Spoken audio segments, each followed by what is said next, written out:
Agostinho de Hipona é um bispo africano. Faço questão de dizer que as pessoas esquecem desse elemento dentro do mundo romano e como esse bispo ele tem várias linhas filosóficas associadas a ele. O estoicismo chega a participar de movimentos heréticos como o maniqueísmo, mas se torna um dos principais membros da igreja. Agostinho vai estar organizando um livro chamado A Cidade dos Homens e a Cidade de Deus. Nesse material, ele faz a crítica justamente ao mundo romano e a ideia de como a religião é o caminho ideal da salvação.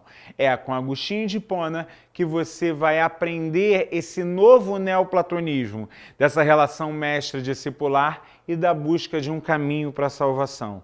É a palavra que guia, é Jesus colocado pelos seus representantes enquanto igreja no caminho da salvação. Explicar a crítica de Agostinho a Cícero, essa crítica em relação à natureza. Vamos recuperar um pouquinho da filosofia romana. Quem é Cícero? Cícero era um dos principais senadores da República Romana e um dos principais ideólogos, em certo sentido, das tradições. Cada um tem suas próprias características, a sua própria construção, a sua própria natureza. Cada um deve aceitar as suas condições da natureza. Se um escravo é para o bem do escravo e ele deve aceitar a sua condição de escravidão. Se um homem rico é bom em batalhas, deve ser treinado e direcionado para desenvolver em batalhas. A educação em Cícero deveria fortalecer as características mais importantes que o sujeito possui. Isso vai ser completamente negado em Agostinho. Porque se de alguma forma eu vou estar defendendo todo um princípio de seguir a natureza, se eu sou bom em matar, eu mato. Se eu sou bom nas relações em relação ao sexo, eu pratico. Se eu sou bom em relação ao governo, eu falo. Isso vai ser considerado um absurdo dentro da tradição agostiniana, em especial pela tradição relativa ao estoicismo. A ideia é a divindade e a salvação, ela não chega por você fazer o que você quer. A divindade ela chega justamente por você renunciar ao que te é imposto. Se você tem desejo sexual e não faz, você está no caminho correto. Se você tem comida e não come, você está no caminho correto. Se você opta pelo sofrimento, você está no caminho correto. Por isso as duas ideias são discrepantes. O fundamento de Agostinho para a educação é justamente a ideia de modelar em relação à sua própria continuidade. O que significa isso? Quando você vai tentar reproduzir ou aprender, não basta você, como era na cultura clássica, ler, repetir, conhecer todos os sábios, não basta isso. Você precisa materializar as suas ações, você precisa entender as suas atitudes.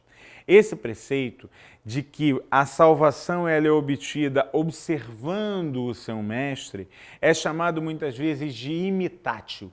O que significa imitatio? No momento em que eu sou um mestre e o meu discípulo vem morar comigo, ele me segue, ele passa a vivenciar as minhas experiências, ele aprende não só pelo que eu falo, mas ele aprende principalmente por como eu ajo.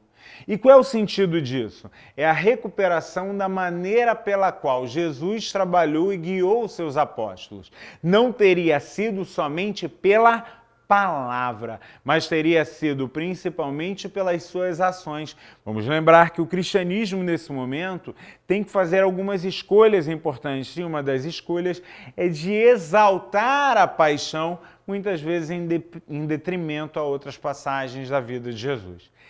Associar a educação de Agostinho com a lógica do imitatio é elemento fundamental. O que a gente precisa perceber quando está falando de educação nesse momento é justamente esse conjunto de transformações e rupturas. O que significa isso? Eu passo a entender que no momento em que eu quero organizar, estruturar a dinâmica do meu pensamento, eu passo a notar que o mundo ele não se isola. Não dá para eu imaginar que eu tinha uma cultura cristã e eu tinha uma cultura romana. Não dá para eu imaginar que dentro da mesma cidade, com as mesmas trocas, esses grupos não se influenciaram. Para que você tenha uma ideia, Perguntam para Jerônimo. Jerônimo é simplesmente o sujeito que organiza a Vulgata, a primeira versão do texto bíblico das Sagradas Escrituras. Perguntam a Jerônimo se ele tivesse que escolher entre Jesus e Cícero, o que ele faria? A resposta dele é que diz: felizmente a minha religião não me exige isso. A dinâmica que a gente passa a perceber é de uma associação. As antigas escolas romanas eram notórias por serem fortemente organizadas. O cristianismo vai reproduzir as suas escolas exatamente da mesma forma, reproduzindo as mesmas dinâmicas do mundo romano. Para Agostinho, o elemento mais importante, os dois materiais mais importantes, são o primeiro em que ele vai ensinar como ser um cristão, e o segundo, ele vai dar a fundamentação da relação mestre-discipular. É a associação dessas duas ideias que vão oferecer sentido para entender com tudo que você vai entender em Idade Média.